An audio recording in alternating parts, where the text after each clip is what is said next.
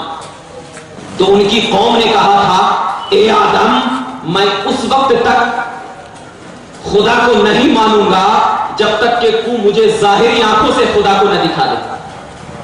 حضرت آدم کی قوم نے کیا کہا تھا آدم کو؟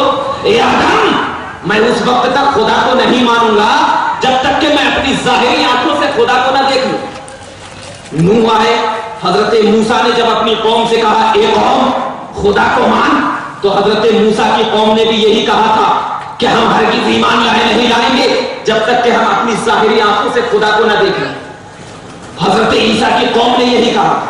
یعنی جتنے بھی پیغمبر آئے اور اپنی نبوت کا اظہار اپنی قوموں کے سامنے کیا تو ان کی قوموں نے ایک ہی جواب دیا کہ اے نبی ہم اس وقت تک آپ پر ایمان نہیں لاتے جب تک کہ اپنی ظاہری آنکھوں سے خدا کو نہ دیکھ لیں. مگر یا رسول اللہ جب آپ مکہ میں گئے اور مکہ میں جانے کے بعد اپنی قوموں کو کہا یہ قوم خدا کو مان، خدا ایک ہے، تو محمد عربی کی قوم نے یہ سوال نہیں کیا کہ محمد عربی ہم اس وقت تک خدا کو نہیں مانیں گے جب تک کہ ہم اپنی ظاہری آنکھوں سے نہ دیکھ لیں. نہیں کیا سوال.